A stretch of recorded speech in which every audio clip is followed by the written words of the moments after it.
the Youth Services Librarian here, and I want to welcome you to our Voices from History Past series. This is made possible by our partnership with Historic Hutchinson. We're very grateful to be able to work with them again this summer. And we also want to thank HCBN for filming for us today. We're excited to welcome Kay Voigt. She's going to be doing a presentation on the history of the public library here. So give a warm welcome to Kay. Well, hello. If you were here in June, you heard Jim Fahey talk about our founders. And Bill Arndt will speak in August on the history of the development of agriculture in the area. So this has really been kind of a cool association with the Library and Historic Hutch. And just as I was coming in before, there were some children down there that were kind of looking around for stuff. There's a scavenger hunt that was developed by one of our historic Hutch people for kids to do during the summer. And they're going to find something about Mr. Hutchinson or Finding the Hutchinson brothers. Yeah, the Hutchinson brothers. They're looking for clues. So that's going on today, and that's kind of a cooperation between the two groups. So it's really kind of neat. So I'm here to talk about the library and libraries in general, and especially about this library, which you know is a Carnegie library, and I'm going to talk about the miracle of this library. It's kind of a good story, so let's get started. And before we get started with library, I think we have to talk a little bit about books. I think you can imagine a clerk or a monk in a little room with his old paintbrush, painstakingly copying a book. And this was done mostly for Bibles, but it was a very difficult process. And as you can imagine, books were very expensive and books are very rare. In 1440, Gutenberg invented the printing press, but it still had to be hand set. But the beauty is then you could do more copies of whatever page that you were on. And they put them on either parchment or vellum, and that's animal skin. Even though the Chinese and the Egyptians had developed paper from plant material that wasn't really common until the 1800s. So still, books were very expensive, and only the very rich probably could have them. Benjamin Franklin is credited with the beginning of the first London library in 1791. And he and his friends pooled their books, and then they would kind of say, okay, I'll take your whatever history of America, here's your whatever, and lend back and forth.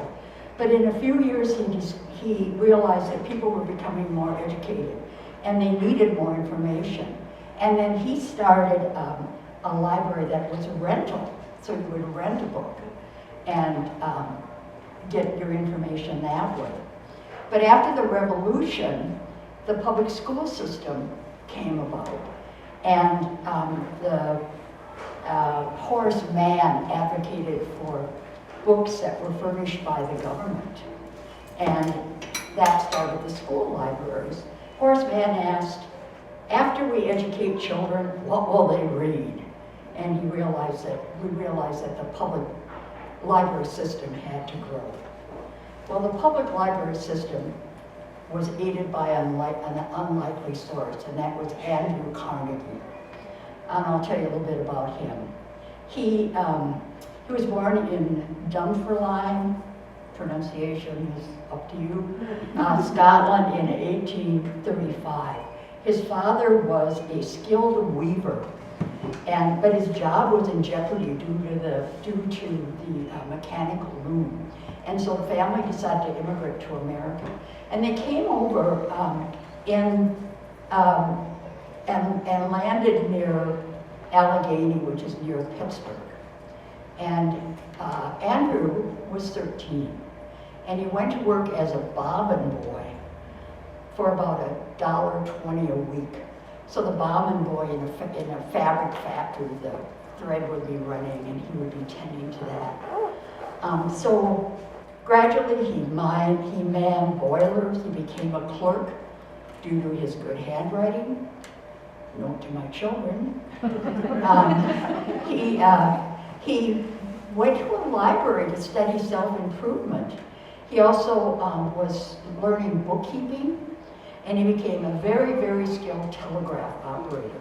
And through that, he met a Thomas Scott. Thomas Scott was a superintendent of the Pennsylvania Railroad. And through that connection and other connections, including investment classes and other people he met, he built his fortune. He started Carnegie Steel, later U.S. Steel. Incidentally, there was something in the news maybe 6 months ago that U.S. Steel was being sold to the Japanese, and some people were against that. I don't know where that landed. But in 1900, his wealth was estimated at 24 million.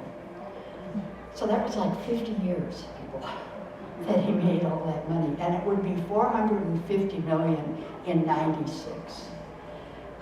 But he began to think about philanthropy, and he wanted to promote the public good. So the cost or the money that he put into all these public libraries was estimated at 800 million. But he also gave 830 libraries to English-speaking countries, that was another 68 million. In all, he donated 90% of his fortune to various charities, hospitals, colleges, museums, opera houses, and other charities. You know, when you're doing these things, you find other little connections. So I was watching Antique Roadshow one day, and there was a guy on there that had a Carnegie Medal that his grandfather had earned in Iowa because an infant had fallen down the well. And he said his grandfather was a small man, 5'3", and they figured they could tie him up and lower him down to get the baby that had fallen down the well. And he did. He saved the baby, and so the mother of the baby put in for him to get a Carnegie Medal, and he got it. And he also got a check for $1,000, I think. And this was just after the Depression. And so he took it to his little bank in Iowa. He said every single person in the bank had to see it because they'd never seen a check that big. Okay, that's just another story. I get into rabbit holes with this thing. When you do research, you kind of find things that are kind of interesting. But anyway, then Carnegie went over to his hometown and built a library for the people, or started to build it. And he and his mother went over and laid the cornerstone.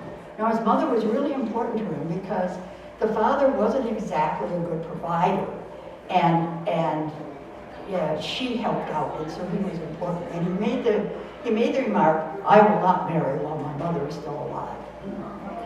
Oh, well, and I guess he held to it. He got married at 54, and his wife then had one child. But I think that trip to the library maybe influenced him, and he moved on to, during that time, he was also spending, he spent $1.6 million for a library in Pittsburgh. He put libraries in all of his manufacturing communities. Some of them weren't even functioning as a library. They were more like town halls. They had swimming and whatever. But one community that did not get a library was Homestead. And the reason is that the people that worked in the mines in Homestead decided they needed a new contract. And at this point, we'll give him a little bit of leave. Carney was out of the country, and his cohort, Mr. Frick, said, "Oh no, we're not. We'll give you a new contract, but we're going to cut your pay." Well, to us today, we're looking and say, he's making millions, he's giving away millions, and he's going to cut the wages of his workers. So there would be a strike, you bet. There was a strike. And Carnegie's Mr. Frick hired 300 Pinkerton guards to come in and guard the factory because they were sure there was going to be a riot and that probably would have been destroyed. And there was a riot, and 4 guards were killed and 7 miners were killed, and hundreds were wounded, and thousands were suffering the results of the strike that went on for 5 months. Eventually, that they settled. Guess what? They took the pay cut, but they did get a library. If you read Killers of the Autumn Flower Moon. Killers of, is that right? Flower Moon.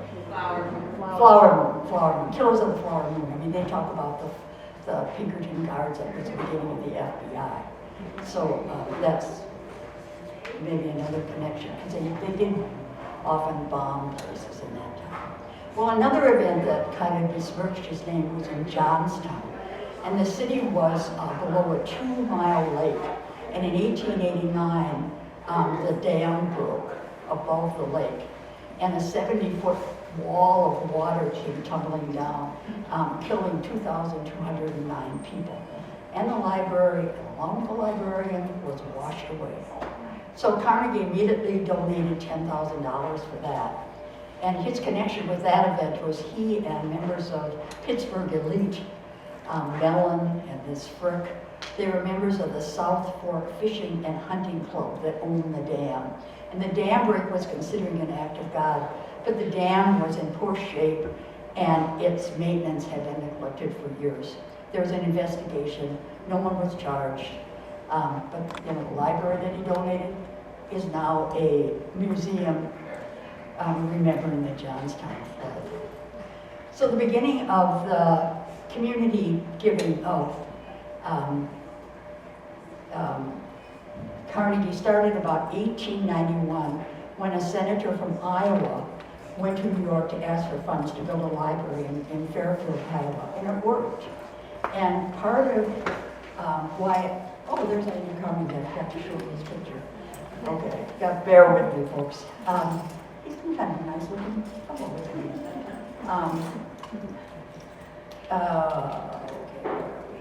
So Bertram was the personal secretary of Carnegie, and he organized this giving and organized the giving of the communities.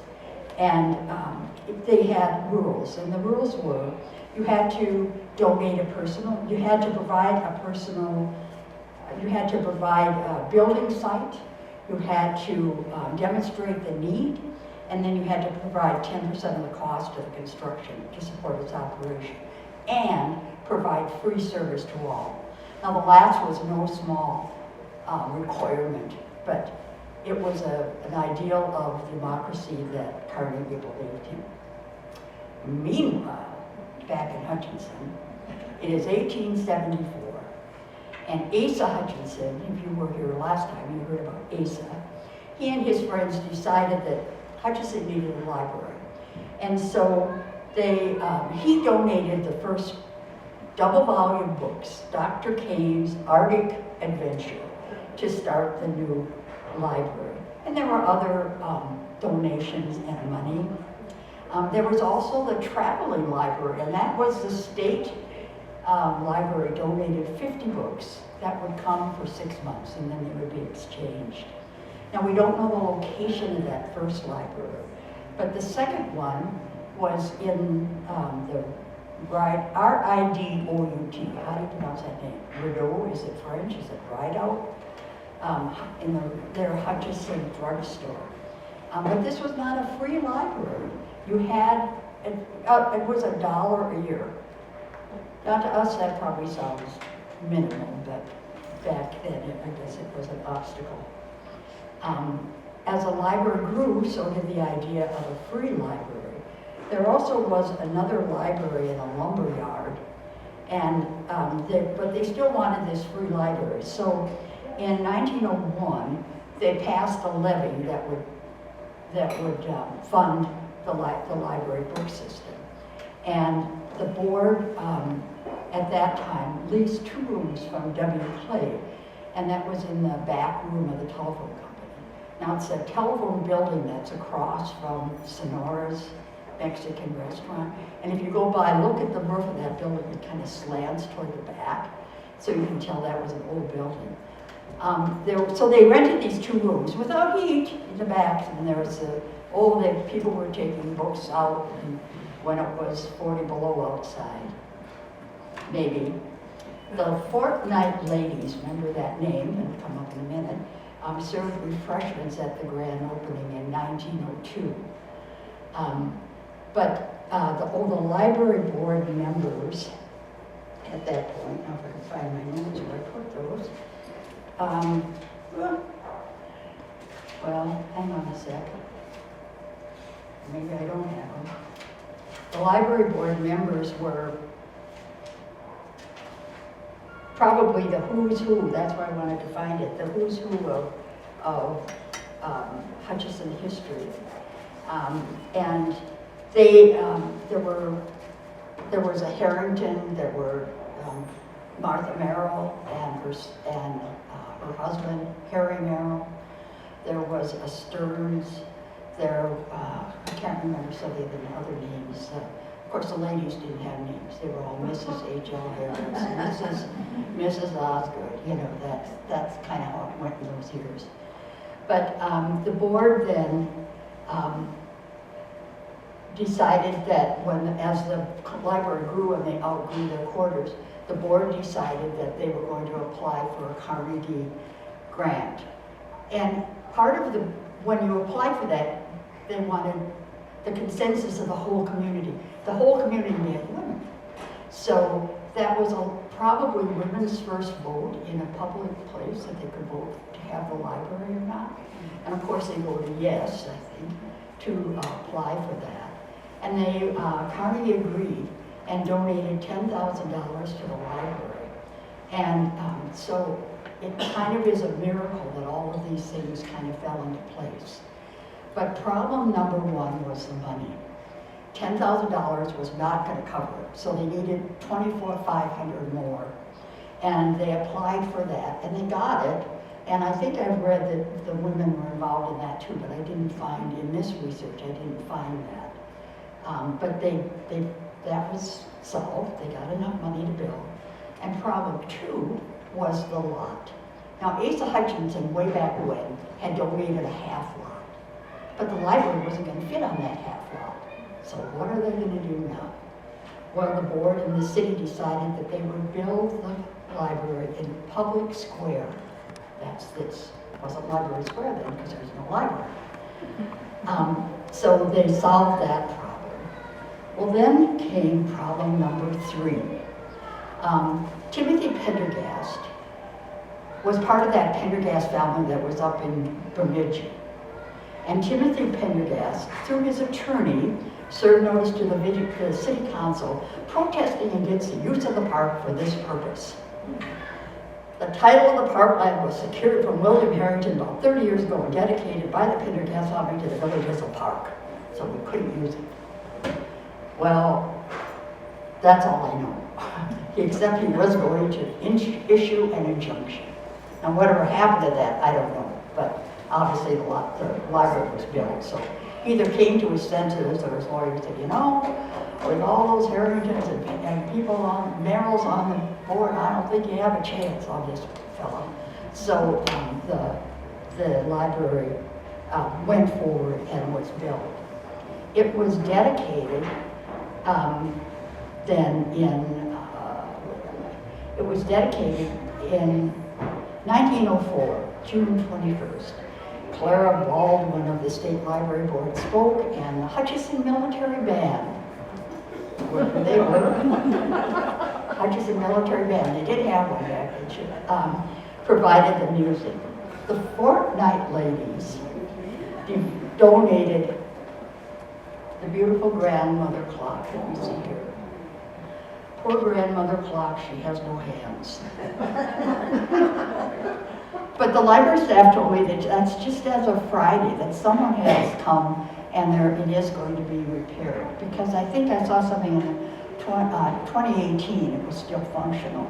But somewhere along the line it ceased functioning. So maybe you're asking yourself, well, what is a grandmother clock? Well, the grandmother clock, well, you know what a grandfather clock is, and they were supposedly 7 feet tall. And a grandmother clock would be a little bit smaller. And the idea, I think, is that the clock manufacturer probably figured, well, not every house can have this 7 or 7 foot clock in it, so they developed a bit smaller. But this is pretty large. I think this is 6 feet something. And they also said it's more slender in the middle, just like all grandmas would like to believe. But Anyway, the Fortnite Ladies, now isn't that an interesting group? They were organized in 1898, believe it or not, for the purpose of a reading circle. Hutchison's first book club. Who knew? 1898. At the time that the library started, there were 628 books. 381 for adults, 231 for children, and 56 for reference. W.W. Pendergast, there was Pendergast, and he donated 300 books from his own collection. And the library was open 2 days a week for 7 hours a day. That kind of surprised me. I thought it would be open more, but times were different. At the 1954 celebration, there were 11,540 books. The first, before I miss here's a slide that I want you to look at, and before you get looking at another problem that I missed, look at the wooden sidewalk. Can you see that? Does that show up? You'll see the problem if you look on notice the Gretzky building in the back, and Hanson Avenue is kind of hard to see way in the back, but you can see the obstacle that was in the way here. Right there. Do you see it? The bandstand. And here it is, a better picture. It's a cute little bandstand, isn't it? And that was in the way. I think if you go out the front steps here, the bandstand was probably between the steps and the fountain. So obviously it was in the way where they were going to build this. Here are people attending in their finest. Okay. That would be disastrous. And here's this Mr. Bertram. He was the head, the one I told you that he was the head of the, and here's what kind of a funny slide. How would you like to be the mailman with all the requests coming into Carnegie for libraries? That was sort of the thing that I missed when I went back. The first librarian was Marjorie Wakefield, followed by Ella Adams. And then in one of my things I have Susan Wakefield, but she's not, she's out there, so I'm not sure. Sophie White, Mabel Schulten, Barb Wittenberg, Mary Hinkey, Pam Dill, and Katie Hilton to the present. So, if we look at the interior of the library, you would be coming in that door, and you can see these columns and kind of the lovely desk is there. The caption said something, look at the lights. There's 3 different lights, and I'm not sure if they're referring to one on the far table or the ceiling light. The ceiling light was quite lovely, but it probably didn't give much light. I mean, it does seem dark, but then, this was about 1940 of what the library looked like.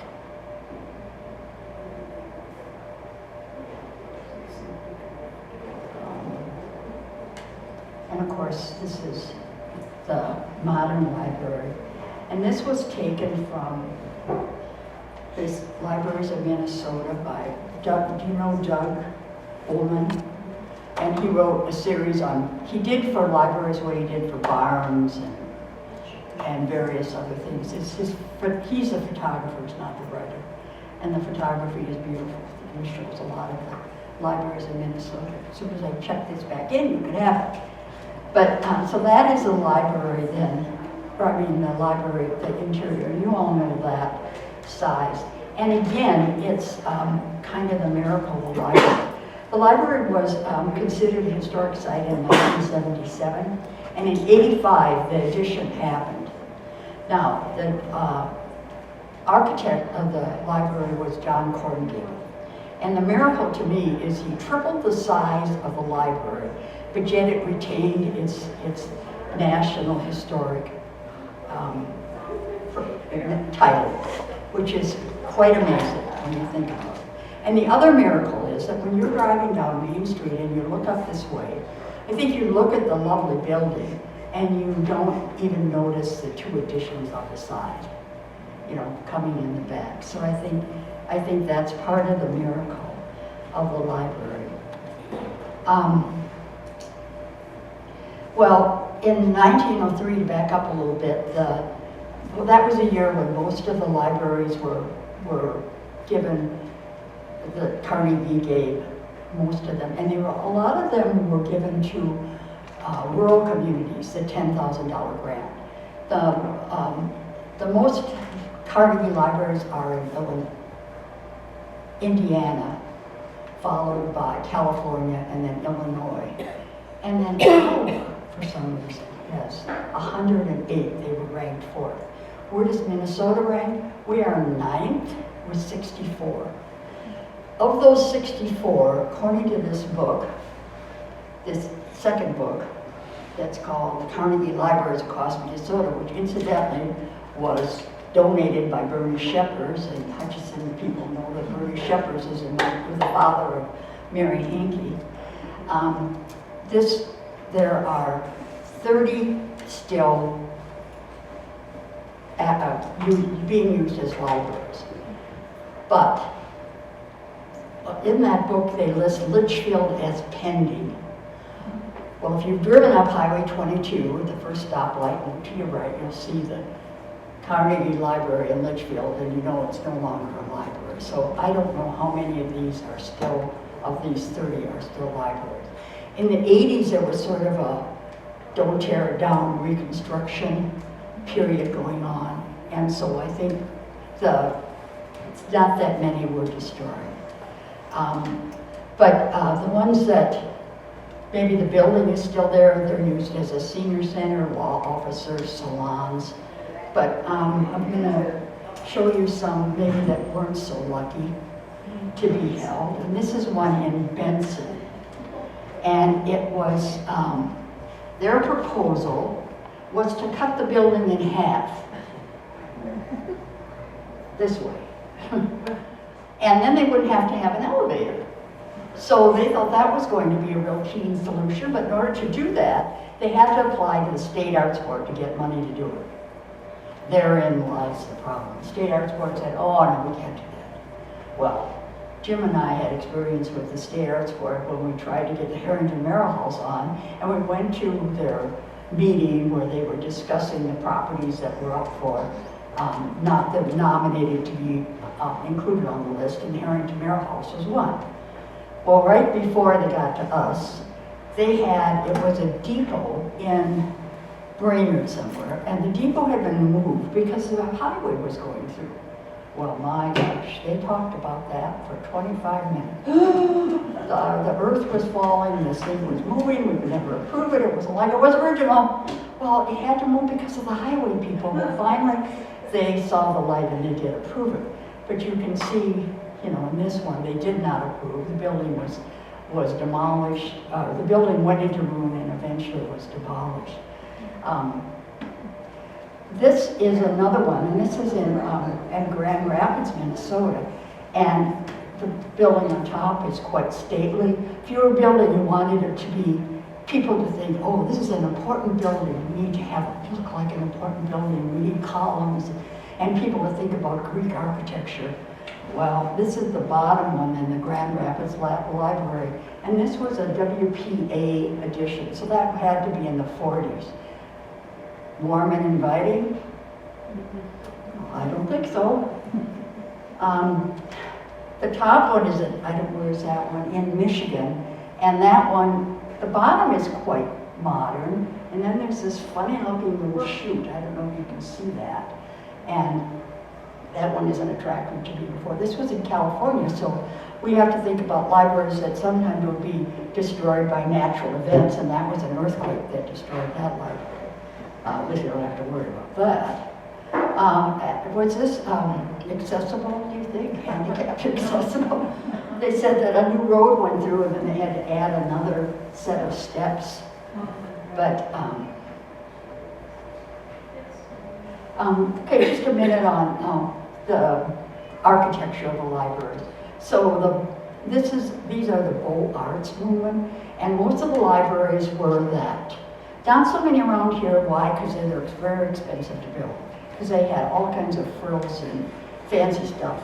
And the Voigs are, you can tell by all the stuff they had, you can tell by the rounded arch. And I think in the US, our Congress building is, or a state building is Voigt. So that was the most common. Others were from the classical period, like I said, to remind us of Greece or Rome.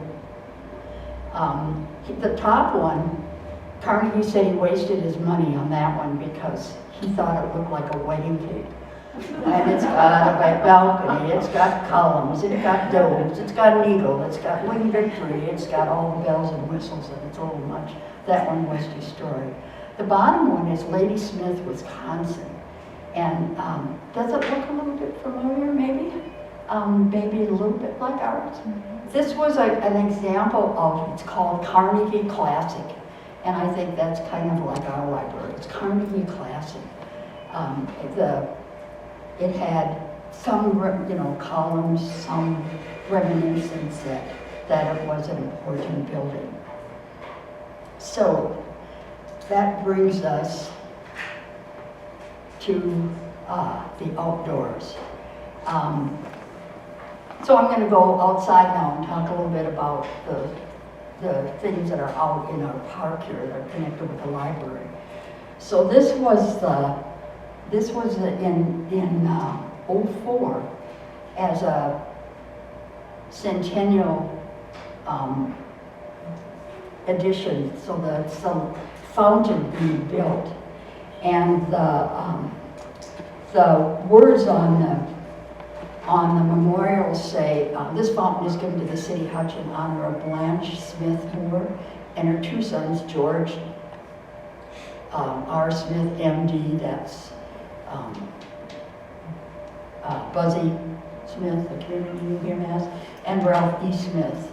Ralph also was a doctor, MD, in Rochester at Mayo Clinic. And so the Smiths gave quite a bit of money for the fountain and some of the surrounding trees and benches that they also donated.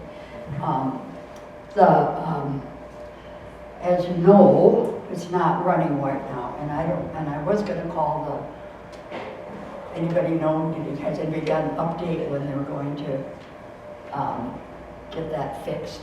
I'm sure it's going to get fixed, but it's just a question of where.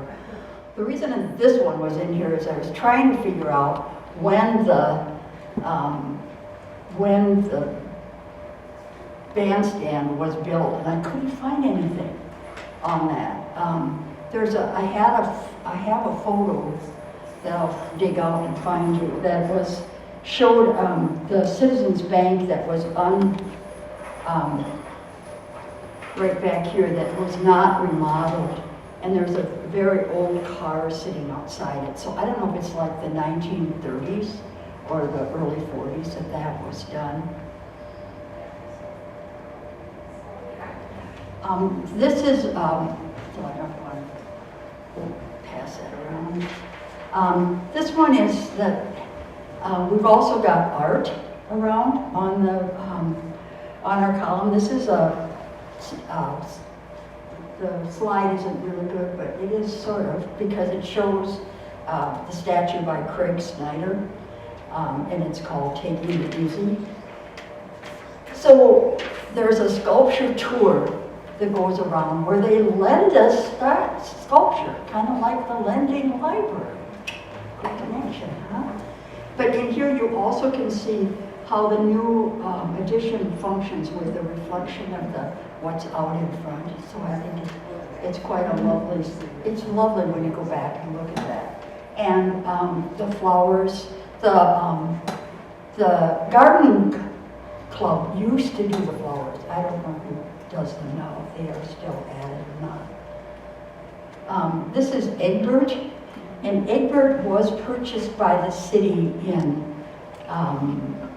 2019. And Egbert is reading a book called The Complete Works of Kimber. Well, the artist is Kimber Feibiger. And it's got chalk markings on it now, because it was, when I took the picture, children were doing something in the library. But if you look at it now, either that someone went out and cleaned it up or the rain did it. Maybe the rain. We can be thankful for the rain for some reason. There's that. Okay, so the Hutchison Brothers statue, that was, that will date from about 2005.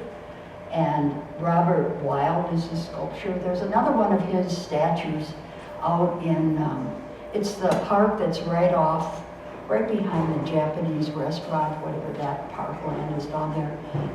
Jay Viking had a lot to do with it, and it's Old Friends, it's called, where it's kind of a ode to exchange students. And so here you see the Hutchison Brothers statue. That one again. Oops, I want to back up to that. Then there's that stone. One more thing. There is the stone is on out there, right on the it's on the northeast corner. Yeah, thank you. The northeast corner of the building.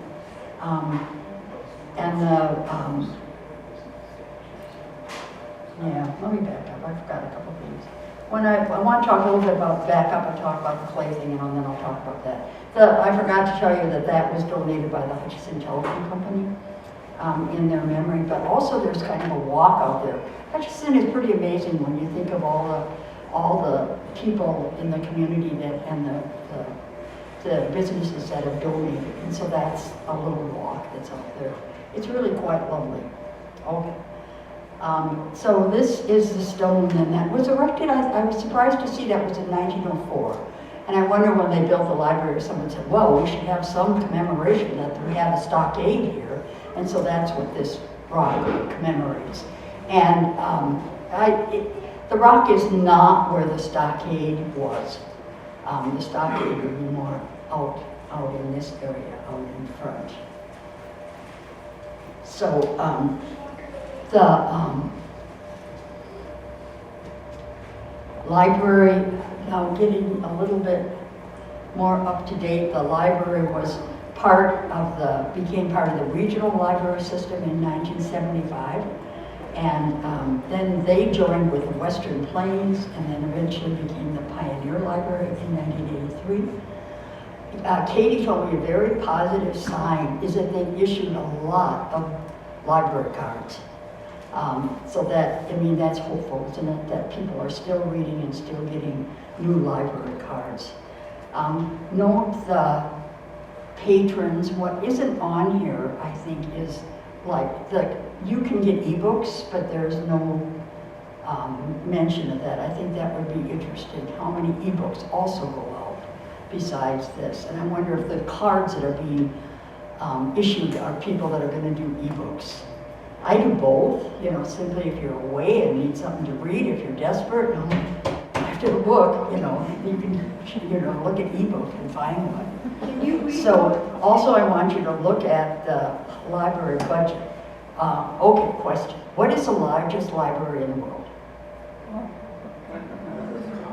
Library of Congress, right. And their budget is $6 million. So I was telling Katie, kind of like your budget. and she laughed, and then she showed me this. Well, golly, I don't, salaries have to come out of that, and books, and, upkeep, whatever. Can you read those? We can't see the back, in the back. Can you read those off? Read them? Yeah, because we can't read them. Number of books in the collection, 45,016. And this is as of July 12th. Print material, 41,567. Audio, 1,267. DVDs, 2,011. Multi-formula materials, like books with a CD, 146. And other materials, 25. Number of checkouts, 66,685. Number of registered patrons, 7,616. So would you guess that's about half of our population? But I mean, they're rural too, so hopefully they'll pick up some more. Registered borrowers, 7,414. 202 reciprocal borrowers. What's a reciprocal borrower? Someone who does not live here, but comes and visits often enough that they use their Hennepin County library card in our library. Yeah, okay, so 202. And then their budget was 178,895. So that was a figure that I was wondering about that seemed to be a little low. Members of the present board are Sue Green, Mary Christensen, Margaret Hoffman, Diane Wanzak, Kay Holgren, Julie Lofdahl, and the consul's person is Tim Burley. Well, somewhere along the line I looked up odd facts about libraries, and there was one, the Great Book Heist in 1980, Transylvania County, North Carolina. Barry Gibbs, pretty sure it's not a California guy, stole over $5.3 million in rare books. First edition, Shakespeare, Galileo, Copernicus. And he evaded capture for years, but the FBI finally got him and recovered most of them. What they didn't tell me is where did Transylvania County get all of those rare editions? I don't know. And the other thing, we've got some members of the board here. You might want to try this. 2006, the Seattle Public Library hosted an event where volunteers set up a book domino chain reaction with thousands of books on display. It took 2 weeks to complete this, and it was a delightful spectacle. There's no data on how long it took them to pick up all the books. But anyway, so the library goes on, and I think with pressure on libraries and banned books and whatever, I think we can be hopeful that the library will continue and will continue to meet the needs of the community. So that's my speech. I just want to say, I can look at a couple of things too. This was a Joyce Young painting of the library. I'm not sure what these little white things were, but of the library statues. That was supposedly on this thing, but it didn't get on. Thank my granddaughter for helping me do this, and Jim for helping me set it up, and the library and the museum for helping me, and I thank you for coming.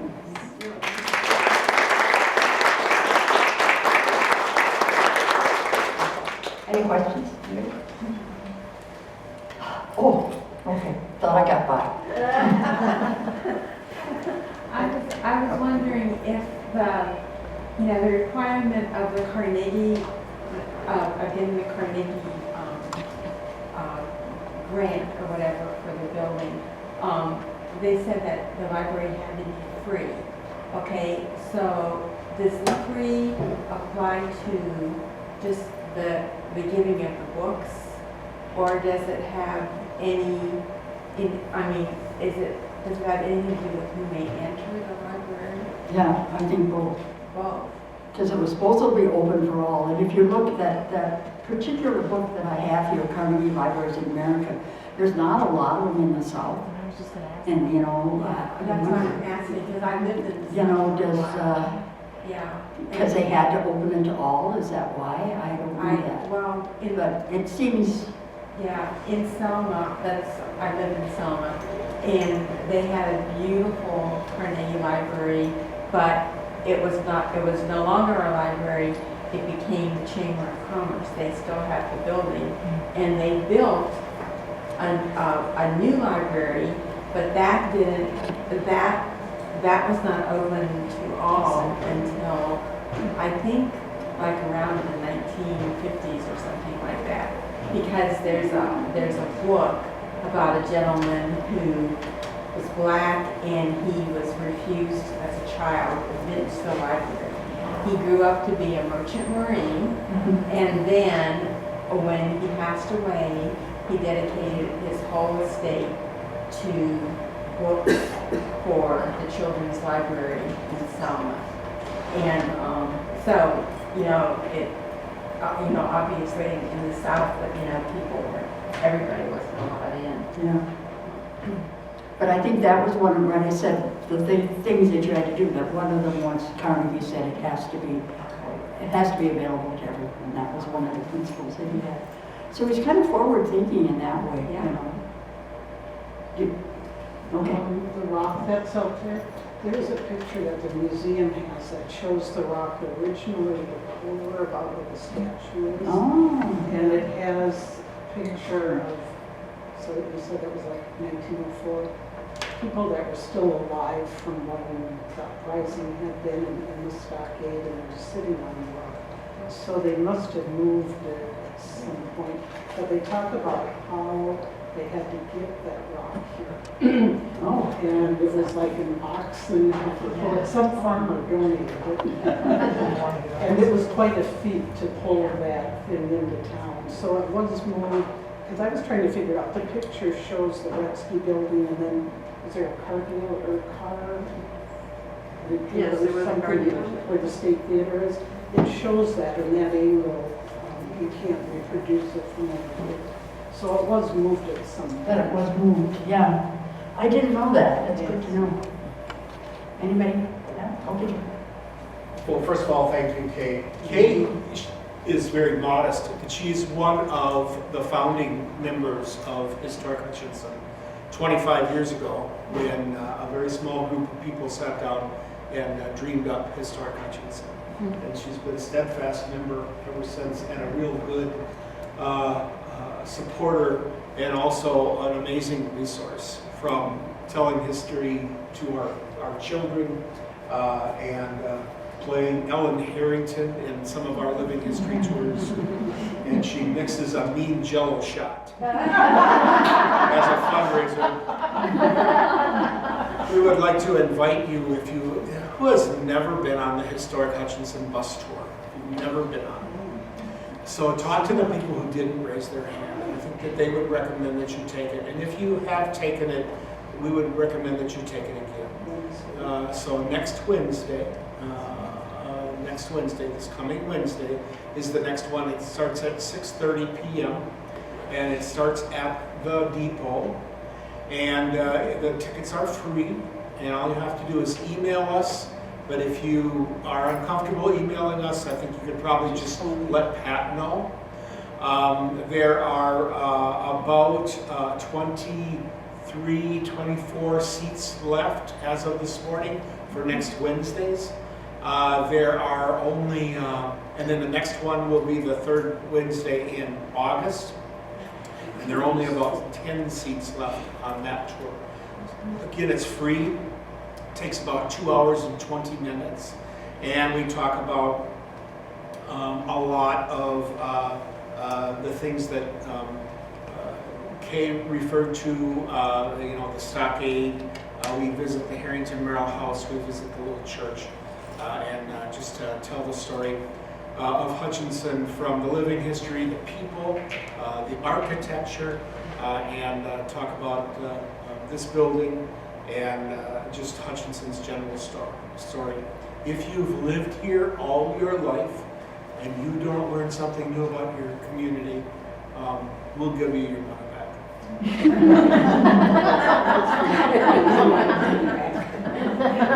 It's a good tour. Anyone else? I wanted to say thank you again, Kate. We have our final series of this Historic Hutchinson series is on August 2nd, and Bill Arndt will be here to talk about agriculture in the Hutchinson area.